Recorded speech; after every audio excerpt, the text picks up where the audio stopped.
খাবারের তালিকায় যদি গরম গরম সাদা ভাত, বেগুন ভাজি আর ডিম ভাজি থাকে, তাহলে যেন পৃথিবীর বুকে এক টুকরো স্বর্গ খুঁজে পাওয়া যায়। সালামু আলাইকুম, কেমন আছেন আপনারা? আমি আলহামদুলিল্লাহ আল্লাহর রহমতে ভালো আছি। অনেক দিন হলো আপনাদের সাথে কোনো নতুন রেসিপি শেয়ার করা হয় না। আমি তো খুব মিস করেছি আপনাদেরকে। আপনারাও কি মিস করেছেন আমার নতুন নতুন রেসিপিগুলোকে? মিস করে থাকলে অবশ্যই কমেন্টে জানাবেন। তো চলেন শুরু করা যাক। আজ আমি এমন একটা রেসিপি শেয়ার করব যে খাবারটা সবার পছন্দ। বেগুন ভাজি এবং ডিম ভাজি সবারই পছন্দ। কিন্তু আমরা কি কখনো ভেবেছি বেগুন ভাজি এবং ডিম ভাজিকে যদি একসাথে করা হয়, মানে একসাথে নিয়ে রান্না করা হয়, তাহলে কি হবে? চলেন সেটাই শেয়ার করব এবং কেমন লেগেছে খেতে সেটাও আপনাদের ভিডিওর শেষে জানাবো।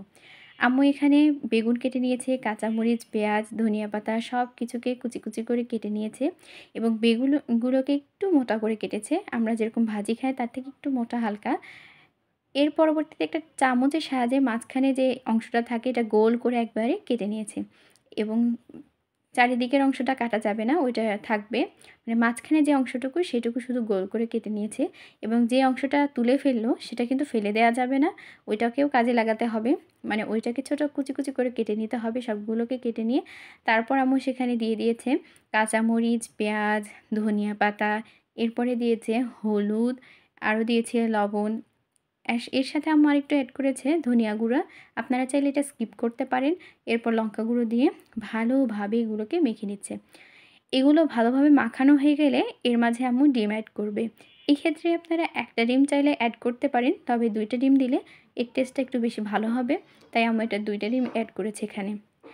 এগুলোকে আম্মু একদম ভালোভাবে একবারে মেখে নিচ্ছে। সব কিছু যেন একদম মিক্সড হয়ে যায় এবং ব্যালেন্সটা ঠিক থাকে, এর জন্য ভালোভাবে মাখা হয়ে গেলে আম্মু অন্য সাইডে একটা কড়াই দিবে এবং সেখানে কিছু তেল দিয়ে গরম করে নেবে। আমি যখন এই রেসিপির কথা প্রথম শুনি একটু অবাক হয়ে যাই যে আসলে এটা কী, কেমন লাগবে, কেমন খেতে হবে। পরবর্তীতে দেখলাম যে না, অনেক মজা ছিল। তারপর আম্মু সেই যে গোল গোল করে রেখেছিল সাইডের অংশ, সেটাকেও একটু হলুদ, লবণ দিয়ে ভালোভাবে মেখে নিচ্ছে এবং এখানে আমি একটু হালকা পানি অ্যাড করেছে যেন মাখা মাখা হয়, জিনিসটা গায়ের সাথে লেগে থাকে, এর জন্য। দিয়ে আবার ভালোভাবে মেখে নিয়ে তারপরে সেই যে তেল গরম দিয়েছিল সেগুলোর উপরে আস্তে আস্তে করে গোল গোল, একদম চুরির মতো হয়েছে তাই না, সেগুলোকে রেখে দিয়েছে।